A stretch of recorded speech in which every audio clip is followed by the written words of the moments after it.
Welcome to Native Talk Arizona, Native Health's Native American Cultural Affairs program, presented by Native Health and KRDP 90.7 FM. I'm Susan Levy. And in the studio with me today is Kimberly Yazzie. She is Native Health Psychiatric Mental Health Nurse Practitioner, and I'm super excited that you're here. And she's going to tell us about the services she provides at Native Health. Kimberly, welcome to Native Talk Arizona and to Native Health. Thank you. Super excited you're here. All right. Well, tell me a little bit. I know you just started at Native Health. Tell me a little bit about yourself, your journey, your background, and all of that. Okay. Well, of course, my name is Kimberly Yazzie. I'll introduce myself. Yate she Kimberly Yazzie, Yanishia, Paki Wanwa Nishli do Tachitni Bashashin do Shunin Dashache do Kintla Chitni Dashanele. I am a newer psych provider here at Native Health. I am half Navajo, half Pueblo. I grew up on my mom's reservation, Pueblo, in New Mexico. I have been a registered nurse for about 12 years at IHS on the Navajo reservation as well as at PIMC, and I did 5 years of correctional nursing. I went back in 2020 for my doctorate in nurse practitioner. Wow. You've done a lot. Yes. So you're DNP? Yes, Okay. I am. Okay. And then where'd you get, and I don't know very much about psychiatric nurse practitioners. So when you do your DNP, is that where you do like your psychiatric part? Do you do that, or did you do that before? No, I did that a part of our clinical rotation. Oh, very cool. So, but corrections incorporates a lot of psychiatric. I would stuff. imagine. I didn't know you do corrections. You did corrections. Was Yes. that really interesting? Yeah, it was fun. I really enjoyed it. Okay, fun. All right. So, Kimberly, what is a psychiatric nurse practitioner? Like, what do you do? How are you different than a counselor? And what kind of conditions or services do you provide? I'm not sure if that's the right way to ask that, but Okay, so a psychiatric nurse practitioner is basically an RN with an advanced degree, a master's or doctorate. I have my doctorate. We diagnose and assess people's mental health and any disorders. so, and again, I don't know very much about this. How does that differentiate between you and a counselor? A counselor is mainly therapy based. Okay. For us, we are primarily medication based. Okay. So we'll assess you for any psychiatric illnesses. If we determine that you would benefit from some medications, then we look at psychiatric medications along with any physical illnesses or disorders you may have that may contraindicate with our medications. So so if they're, let's say, anxiety or ADHD, then you would see them, right? Correct. And then do you also would they see a counselor in addition and then come back to you? Or does it not work like that? No, they honestly should see a counselor as well as medication management. It's been shown that those two work best together. Okay, so that would work. Okay. Mm-hmm. What does a psychiatric nurse practitioner do? I know you said that you see people and you like assess if they've got a mental illness or something, and then you can prescribe meds. Then do they see you on a periodic basis? So let's say they're coming in for ADHD. Do they come in, get an assessment, see you, and then return to see you like every week or every month? You set up a schedule. Is that how that works? So it varies from diagnoses. So for like ADHD, it all depends on the medication. There's non-stimulants as well as stimulants, and those medications, the follow-up times vary. So for stimulants, you follow back up in a week. Non-stimulants could be at least more like 3 to 4 weeks. Okay. Depression, if you start on any antidepressants, that takes up to 3 to 4 weeks because it takes longer. So it varies. Okay. And so the process is then they do an intake. Is that right here? Mm-hmm. So they do an intake. Is that with you or with an intake specialist? So they do an intake with the intake specialist, and then if they want medication services, then I will do a psychiatric evaluation, which is similar but a little bit more detailed. Okay. And how long have you been doing this? What'd you say? 12 years? No, I've been at RN for 12 years. Okay.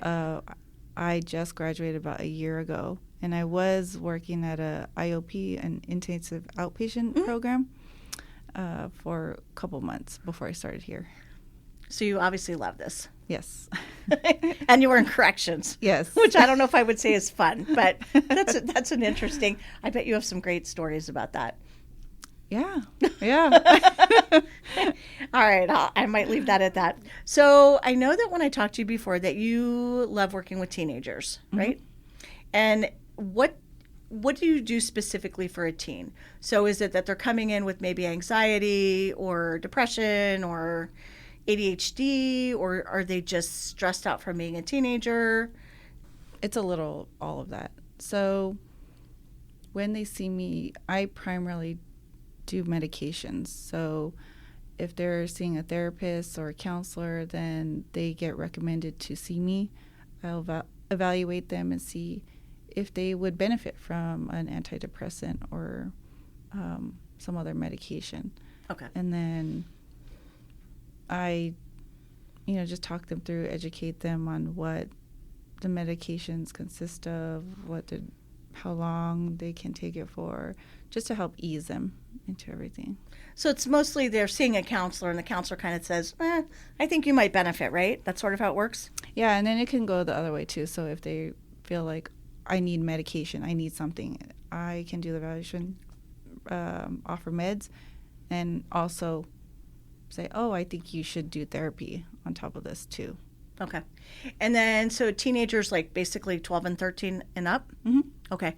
And then I bet that's hard because their bodies, they're growing, and they've got hormones and it's all changing for them. Mm-hmm. I bet that's a really interesting and probably challenging. Yes.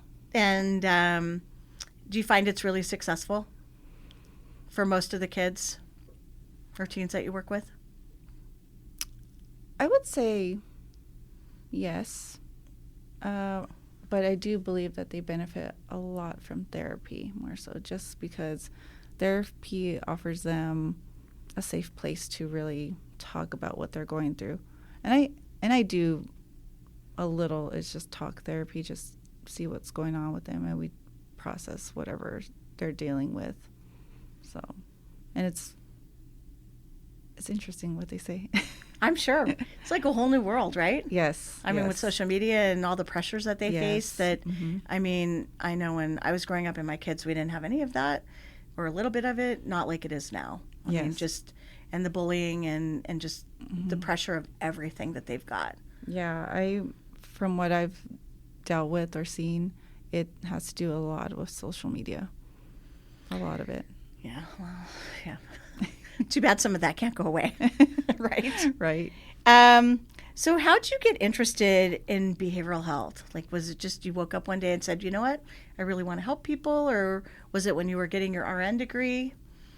It was sort of during my nursing career.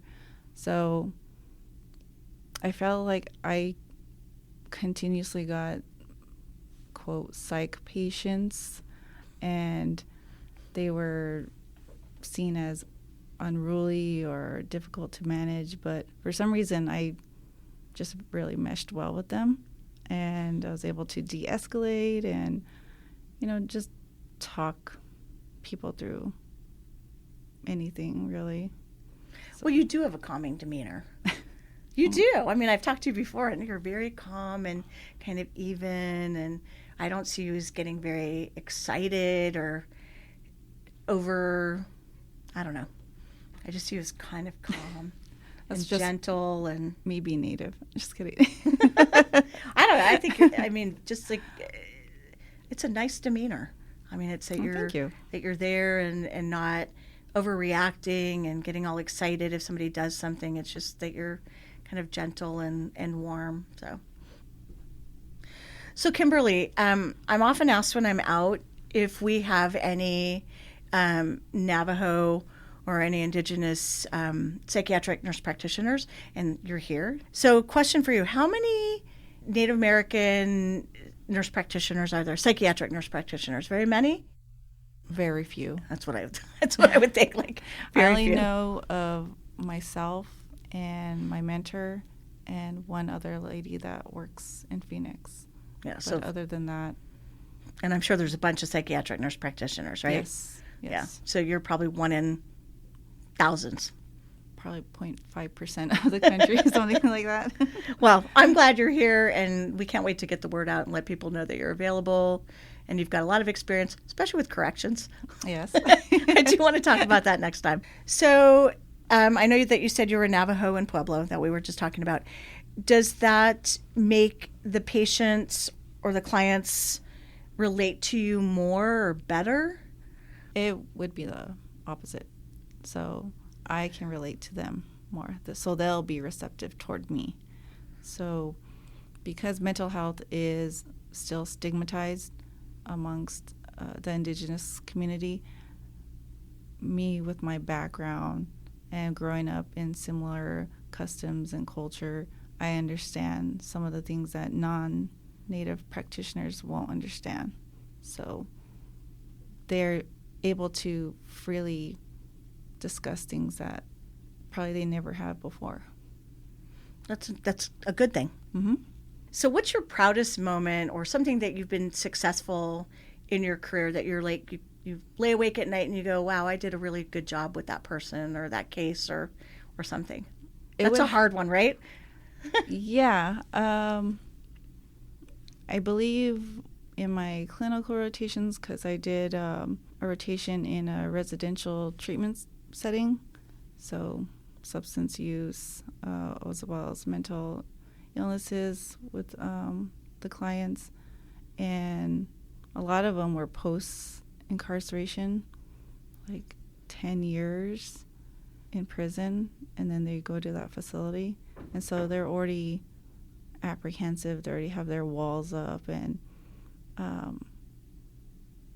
me being able to get them to talk to me and tell me, oh, this is what happened to me. I've never told anybody this before. That's awesome to me.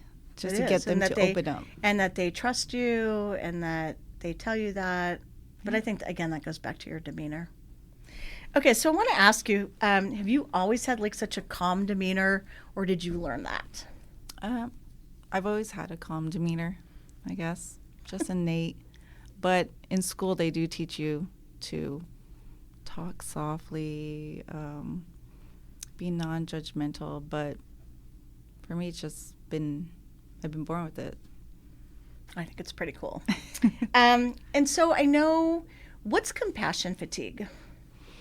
Compassion fatigue is where you are constantly giving your all and trying to take on everything, and you just want to fix everything for everybody, and you can't. So then you take that home and you're constantly worrying about that. And that would be hard. Yes.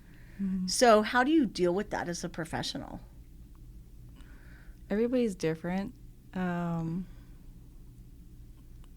For me, I guess I have a good coping skill where I don't take on everybody's worries or problems. I don't take that home with me. I'm able to put it aside and keep it in the office.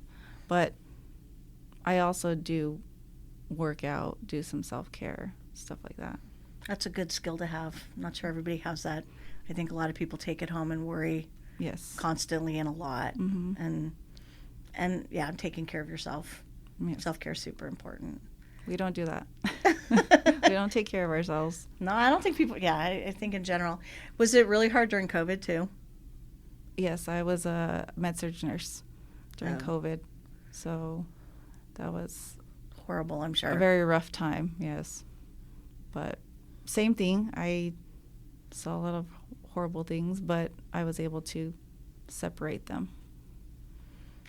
Well, I'm glad you've landed at Native Health. I'm glad you're here, and I'm glad you're doing psychiatric nurse practitioner. Kimberly, question. You're going to be doing psychiatric nurse practitioner services at Native Health Central? And are you also going to be at one of the other locations or just here? I'll be at Mesa as well. Oh, good. Mm-hmm. So Central and Mesa. Mm-hmm. And then you work like Monday through Friday, 8 to 5? Correct. Okay, so no evening hours. And then for people that want to make an appointment, I know you said that they have to call and get an intake with an intake specialist. Mm-hmm. The phone number is 602-279-5262, and then they would ask for a behavioral health intake. Once they do that, then they would get to see you, correct? And the case manager or somebody would make an appointment for that person to see you. Yes. There's another nurse practitioner, so if they want to see me specifically, they would have to request me. Okay. So anybody that wants to see Kimberly Yazzie, Mm-hmm. yep, make sure you let them know. And I'm super excited that you're here. I've enjoyed learning more. Next time, I want to know more about the corrections, though. I think that sounds really interesting. Like you could probably do a television series with that or something on Netflix. But anyway, thanks for coming on. It's been really fun and interesting, and I can't wait to have you on again. Oh, thank you. Coming up next on Native Talk Arizona, Sheila Lopez and Telerita Tooney Rogers, recent Project Dreamcatcher graduates, will tell us about their new businesses. Support for KRDP 90.7 FM comes in part from Native Health, with 2 locations in Phoenix, 4041 North Central Avenue, Building C, near the corner of Central Avenue and Indian School Road, and at 8800 North 22nd Avenue. Native Health is also located in Mesa at 777 West Southern Avenue, near the corner of Southern Avenue and Extension Road. Native Health provides primary medical, dental, behavioral health, WIC, and wellness services for the urban Native American community.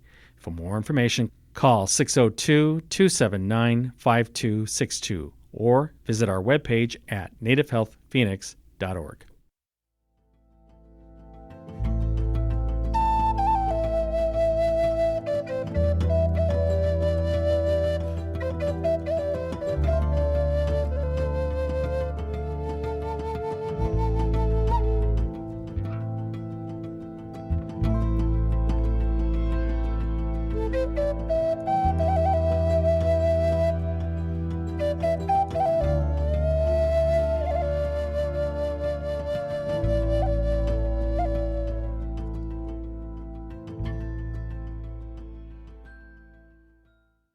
Welcome back to Native Talk Arizona, Native Health's Native American Cultural Affairs program, presented by Native Health and KRDP 90.7 FM.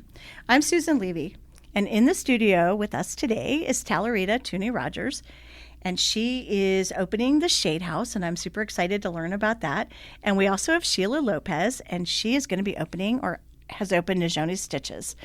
Welcome, both of you. I'm super excited to hear what you've been up to. I've known both of you a long time, seen you do a lot of great things, so I'm excited to learn more. But before we get started, tell us a little bit about yourselves and your journey.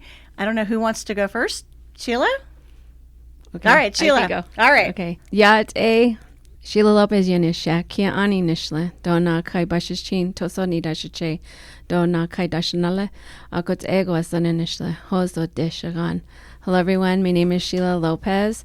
My mom is Navajo, and her clan is Kia'ani, which is Towering House. And my Che, her dad, is Big Water Tzotzotni.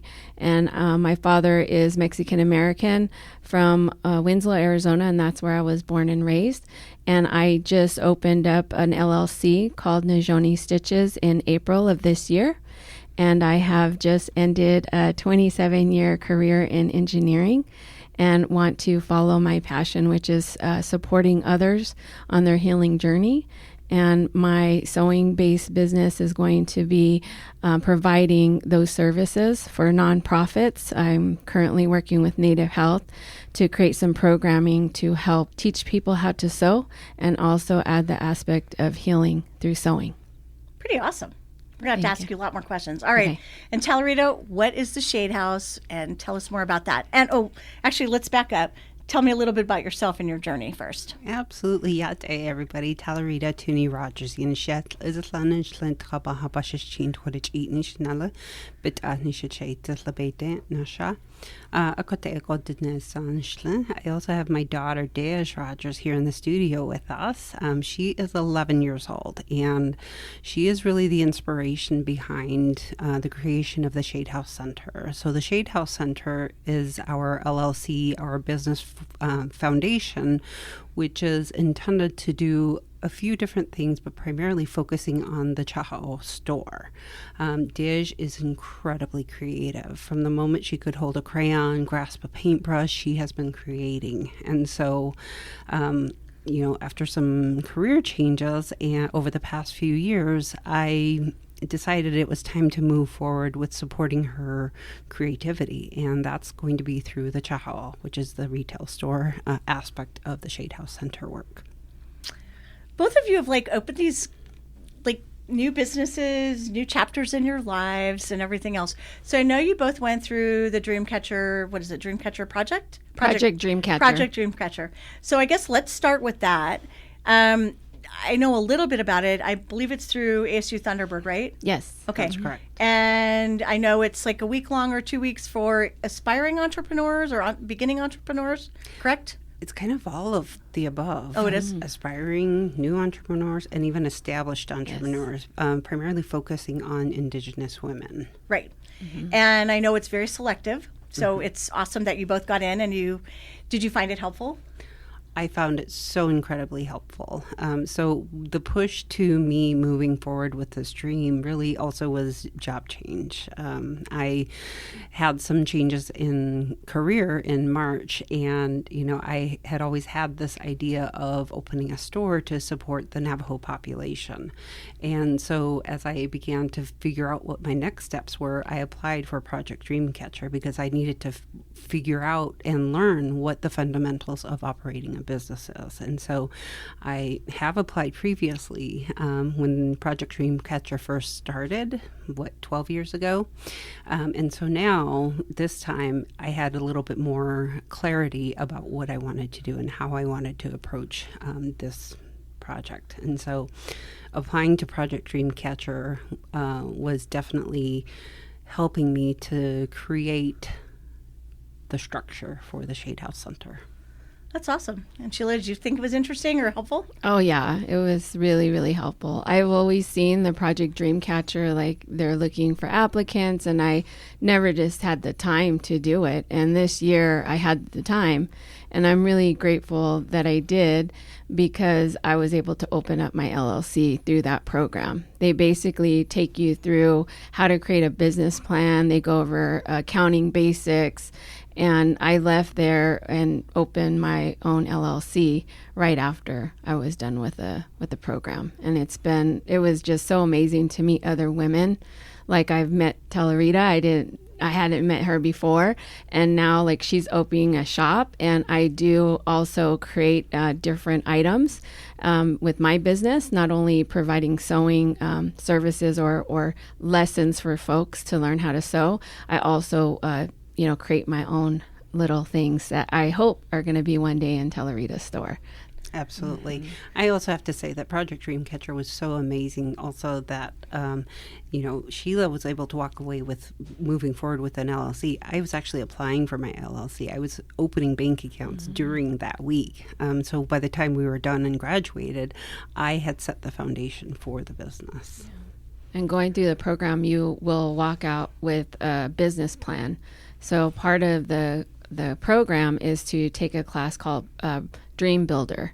And Dream Builder is actually a free app online that you can go through and ask yourself, who's going to be your customer? What do you want to do? How are you going to do it? How are you going to fund it? So it asks you all the questions that you would need to answer opening up a small business. And that was so helpful to me. I think taking you through that, but I also think probably meeting everybody in the class. Oh, that was... everybody's got a different story, a different journey, and a different business. Yes. And how you can meet people and work with them and collaborate or whatever it might be. Yeah. Absolutely. I was able to really get clarity in talking with my peers through Project Dreamcatcher about the kind of things like apparel, Astan skirts. I knew that I wanted to really focus on the clearly cultural things that are Navajo. And so I was able to meet Sheila, and I love her bags. I love her sewing. And so that's, Sheila, you have no worries. We are definitely partnering together on your products. Yeah. But also meeting other individuals like Big Water, Designs? I'm going to butcher the name, Big Water She makes skirts for plus size women, and that is a market that I think has a really great need, and to hear her personal story and journey is also inspirational. It really, all of the participants in Project Dreamcatcher have a similar type of journey and process where they're trying to fill a need, and I think that that's ultimately what we're trying to do. We're fulfilling also our cultural need as Indigenous women, as Dinesh said. All right, so Sheila, I'm going to ask you, what does Nijoni stitches mean? So Nijone is a Navajo word for beautiful. So Nijone stitches, beautiful stitches. And I came up with the name after thinking about how I have learned how to sew, just recently, like 2 years ago. Oh, I thought you grew up sewing. No? No. Oh. So I took sewing home ec in high school, and then never sewed again until I came to Native Health, and there was a ribbon skirt making class a couple years ago for MMIW event, and I came with my mom, and I bought a sewing machine, and I was all ready to go, and we didn't complete the skirt here, but I went home and I continued to sew with my mom, and then I started to hear stories about my grandpa, her father. He sewed, and so did my grandma, and they actually had their own sewing machines. Of course, foot pedal machines, because they didn't have electricity. And then I started to hear more stories about how they were just so creative in what they could make. And my grandpa, he's a rancher, but he started out sewing outfits and taking them to the trading post to sell them. And from that money, he would save that to buy cattle. And I had never known that. And so my mom says, it's in your blood to know how to sew. And I completed my skirt, and I just wanted to continue to do more, and started looking on YouTube, started asking my mom questions, and it just continued from there. And I have been sober for 2 years and 9 months, and through sewing has helped me continue in my sobriety. I have time to sew in the evenings instead of what I used to do. I'd relax and have a drink, and maybe too many drinks. And I am really grateful for Native Health having that class, because it came just at the right time for me. And so now I spend my evenings sewing. I've learned some songs, and I sing those songs, and I think about my grandparents, how they didn't even have electricity, and they were able to create beautiful pieces of, clothing, things that they needed around their ranch.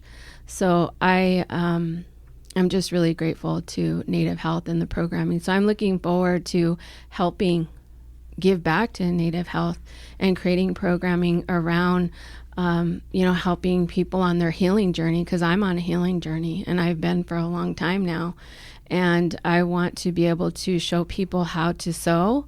And if they don't know how to sew, I'll be there to help them. But if they do know how to sew, let's talk about what we can create. Let's talk about what we can do together.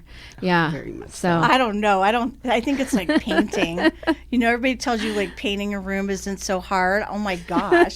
I think sewing is pretty hard. And I don't know if sewing machines have changed a lot, but like my grandmother gave me one, but it had a foot pedal. Do they not have foot pedals anymore? Well, they have a foot pedal, but I mean, how do they? Right, yours it's wasn't like powered. They didn't right, have yours was the different. Yeah, but they still have foot pedals. Yeah, right? they still have foot pedals. Okay, good. I was thinking, oh my gosh. But there's like so many more things that it can do for you. Like I have a machine that needles like threads the needle. Oh, yeah. I have Wow. a machine that can back stitch for you without you hitting a button. Like there's a lot out there. For me, sewing, the most difficult part of it is prepping, like prepping your material. Like what are you going to make? Cutting it takes a lot of time, the prep work. But once you know the basics of sewing, you can sew. And the zippers are a challenge, but I have learned how to deal with that. And I'm just excited to show others, the joy of sewing, because I'm actually wearing an outfit that I sewed myself. Oh, and beautiful. I've been trying to make more clothes for myself. And I've also been able to like do a lot of upcycling. So my brother was giving away a whole bunch of jeans, and I took some of his jeans and I've created bags from those jeans. So I'm looking into like upcycling, That's cool. and Save doing the that. environment. Yes, and yes. That's awesome. Okay, so question for you.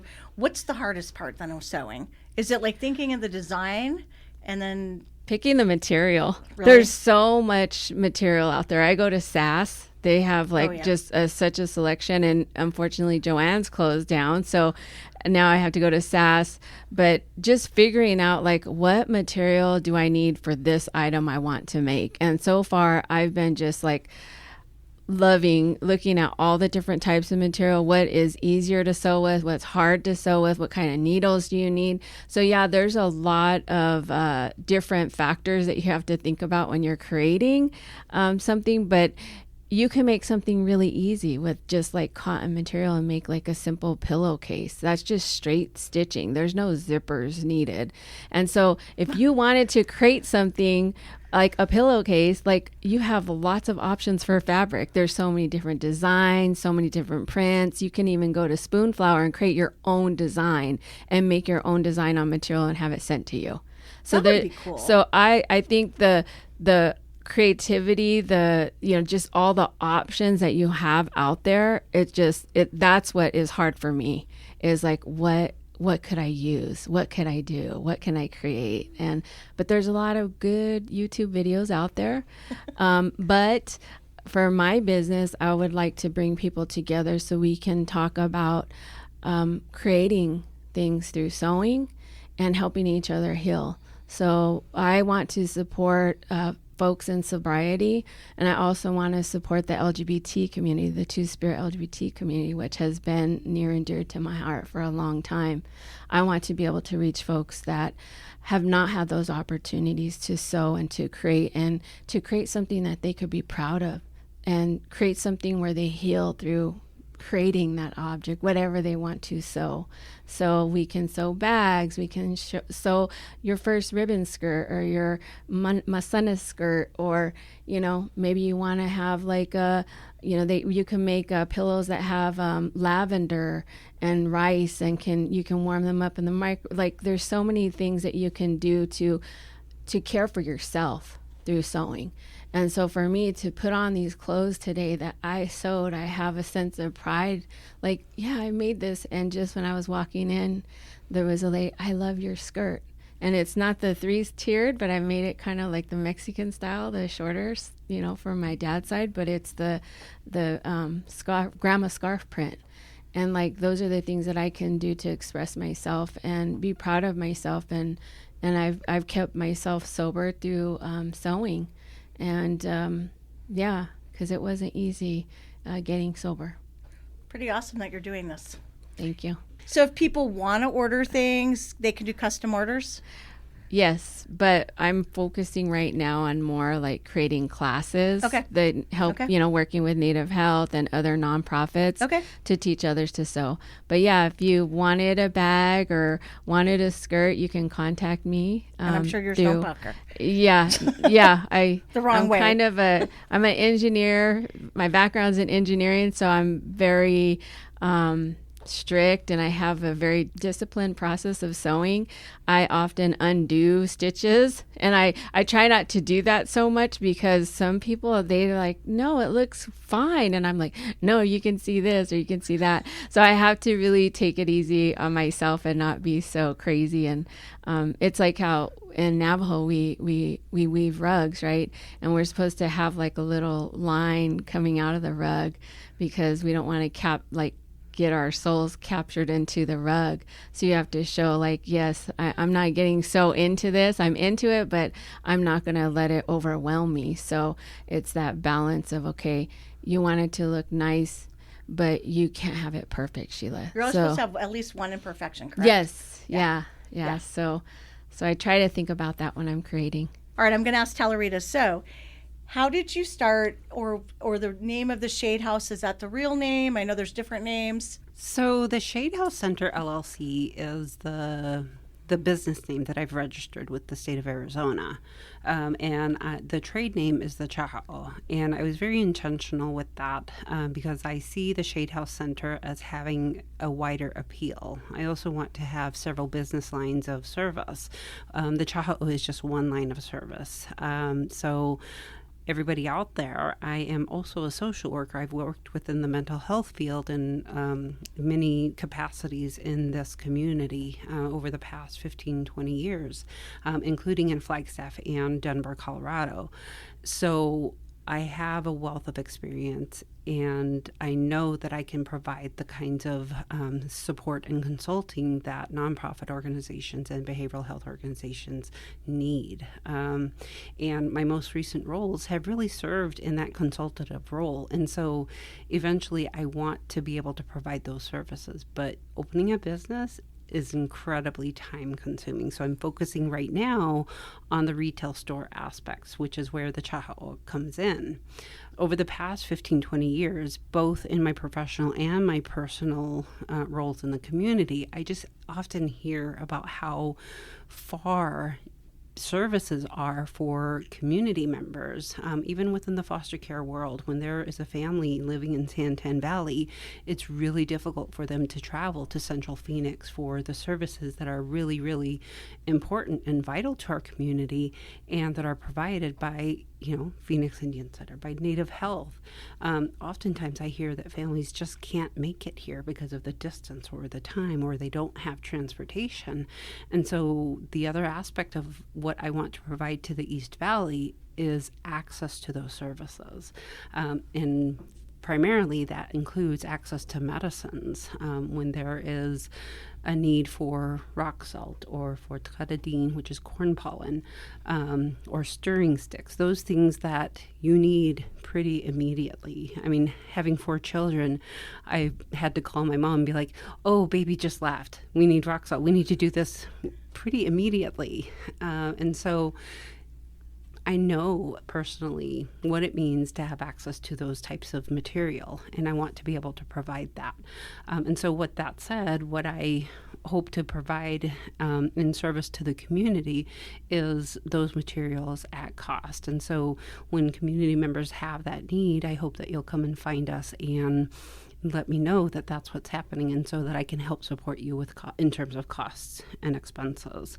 The other part is that in working in the consultative and nonprofit world, I'm bound as a professional about what I can do for other organizations. And I'm at a point in my life now where professionally I want to dictate how I provide my time. I want to dictate what expenses that I contribute to. And so my hope is that I'll be able to contribute the way that I want to, and not what's dictated by a corporate entity or another board of directors, for example, to the Phoenix Indian Center, to the Native Health, and to Native American Connections. Pretty awesome. So you're going to have a storefront, right? Mm-hmm. And where's that going to be? So we are located at 2735 East Main Street in Mesa. Where is that? That is at Main Street in Lindsay on the southwest corner. Okay, Lindsay is east of Alma School, is that right? Yes, it is. Sorry, I don't know Mesa very well. It is between Val Vista and Gilbert Roads. Okay, so it's pretty far east. Yes. Okay. That's pretty awesome. Yeah. There's nothing, I'm trying to think what there is in Phoenix or Metro Phoenix that's like it. There's not very much, right? No, not very much. Sheshtane does a really great job of carrying some of those materials. And that's at 16th Street and, south of Indian School. But yes. I'm trying to think if there's even anything else, right? From time to time, Native Art Market carries some of these items, and they're in downtown Scottsdale. Right. But when it comes to transportation, they can be pretty difficult to access. Okay, so Mesa's pretty awesome. And, good for you for doing something in Mesa, in East Mesa. We've got the clinic there, and I've got to say Mesa is, super supportive of businesses and doing things, and I think it's a great location. Yes. So that's okay. So it's open now. The store is open now. Our online store is also open, and we are enabled to be able to schedule pickup. So if you order something and you know that you can't pick it up until Wednesday, we're able to help you coordinate that pickup so that you can claim whatever item it is that you have your eye on. And then, are you also looking for artists or product or anything to go into the store? Yes, absolutely. I am definitely looking for artists and products. I am very interested in not just providing those things that families need when they're raising a family and meeting a cultural or medicinal need, but I also want to appeal to the modern Navajo who are living in an urban setting and trying to maintain that cultural identity and that cultural pride.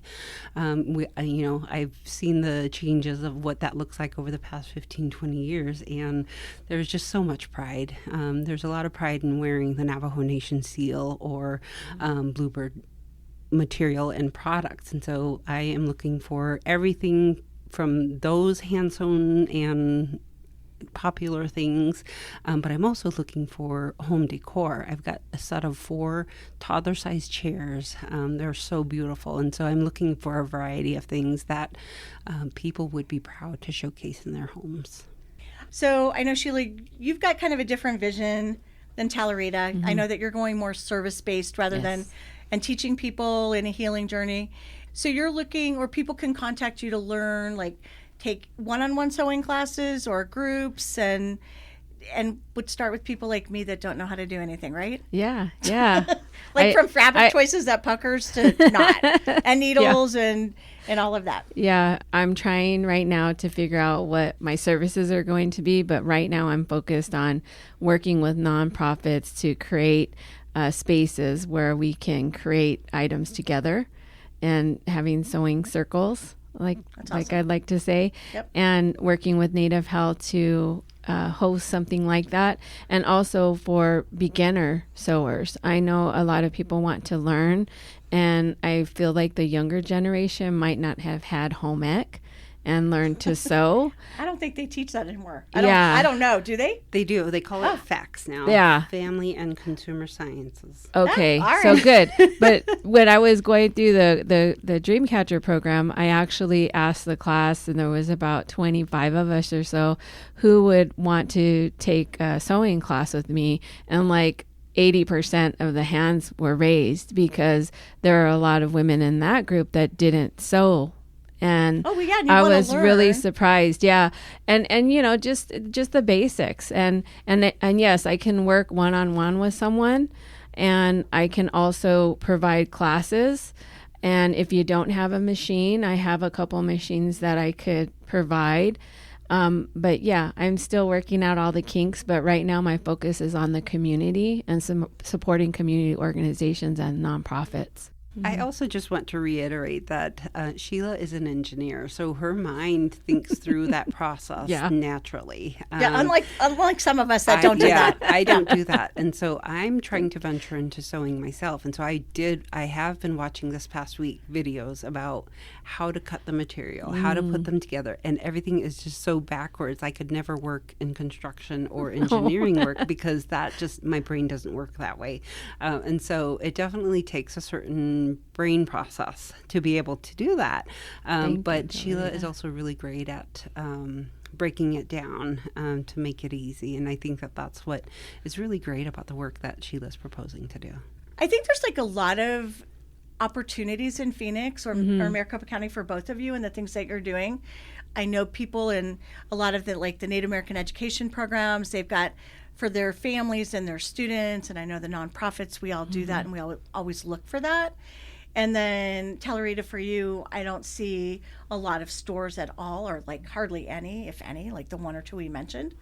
But I think for both of you, what an opportunity and a perfect time, a new chapter. You're going into the fall, everybody's coming back from out of town. Things are just starting to perk up for the fall, and I don't know. I just think it's pretty awesome. I'm pretty excited for the fall and the winter. Culturally and traditionally, that's the time when we begin to gather and to share our stories. And so this is prime time for putting together all of the things that we've been dreaming about. So Sheila, have you done any exciting projects lately, or do you have anything planned? Yes, I just completed making 75 pencil pouches for the Southwest Indigenous Women's Coalition for one of their conferences. Oh, that's awesome. And that was definitely, for me, practice on how to add zippers to a bag. And I bet you're really good now. Yes, and I really enjoyed that. And I actually hope to work with them for any type of programming that they do at their conferences. And I let them know my services are available and I can work with them to help who they are wanting to help. And then I am also now working with Project Dreamcatcher to sew items for their sponsors. Oh. So I actually just started sewing for cosmetic bags or utility bags, and then 6 travel totes. So that's my current order that I'm working through, and I'm just really enjoying that. So if there's anyone out there that would like to work with me, please contact me through Instagram. Right now I have an Instagram site, Najoni Stitches, or you can email me at najonistitches@gmail.com. And I would be happy to work with you on programming or providing giveaways, but I need a lot of time to do that, depending on how many giveaways that you want me to produce for you. And I'm all about customizing, like, what do you want? Let's work together. I'll show you what my ideas are, but what would you like to see? And then creating something together. Pretty awesome. I guess you're really good at zippers now. Yes. So there's a lot of incentive to be a Project Dreamcatcher member, but wow, to get one of the Najoni Stitches bags, my goodness. Yeah. Everybody jump on that and apply. And you're going to also have them at your store, right? Yes. So if you can't get one there, you can always go to your store and get one too. Yeah, that is true. So lots of opportunities everywhere. Mm-hmm. All right, so we're almost out of time. So I'm going to ask you first, Talarita, how can listeners find more information? Shade House Center or the Chaha'o. Okay. And so we're on Facebook, Instagram, and TikTok. So you can go ahead and go there. But I think we're also enabled to be located on Google and Yelp. So under the Shade House? Under the Chaha'o. Okay. Which is, for our listeners that don't know how to spell that. Yeah. So it's CHAHA. Pretty simple, but I think that if you also Google Shade House Center LLC, will pop up on Instagram, and I've got all of my social media linked together, so you can find us. Okay, and the address again? The address is 2735 East Main Street, Suite 8 in Mesa, 85213. Okay, is there a phone number? Yes, the phone number you can call or text is 657-344-4516. Okay, all right. All right, and Sheila, what about you? My phone number is 602-803-3907, and you can reach me by Gmail at najonistitches@gmail.com. So I will vouch for both of you. I think you're both amazing. I think what an opportunity, and I'm just so happy for both of you. I think, I don't know, I can just see you both, one, are glowing, and you both look so happy and so relaxed. I know I've seen both of you over the years through different career stages and different things that you've been doing, and I don't know, you both just look really happy and like this is the right path. Fulfilled. I definitely feel fulfilled. So yeah, absolutely. That's what you're seeing. I'm super excited that you're here, and I really wish you both of you the most success and just everything you want it to be. Thank you. And can I add just one thing? Yeah. I wanted to share that when I create the items I create, I definitely connect with my Navajo side, my Navajo culture, and my actual image of my business is the Navajo basket. And the Navajo basket that is on Instagram, and actually I use it to embroider onto my bags, is a basket that was my daughter's basket that she used for her kinalda. And I've used my engineering to take photos and have it digitized. And now I have that on special bags that I make And I just finished completing a bag for one of my friends. She sends me fruit from California and jams, and I just sent her a beautiful bag with the Navajo basket, because baskets, plentiful, what do we put good things into a basket? So that's one of my symbols in what I create. And it's actually on my tags as well. So Aww. It's special to me is to continue that connection. Mm-hmm. And that's what I want to have others do, is to connect to who they are, because not everyone, has that connection. And through working with nonprofits, I'd like to help people to connect to our culture and whatever their culture is and their designs. And that helps us to heal. Absolutely. I think, without opening another conversation topic, but having access to culture is such a privilege. Yes. We don't talk enough about that. And so I'm hoping to be able to fill some of that. Well, I wish you both the best on your journey. Thank you. And I know you're opening a new chapter, new book, and it's going to be amazing. Yes. So congratulations. Thank you. Thank you.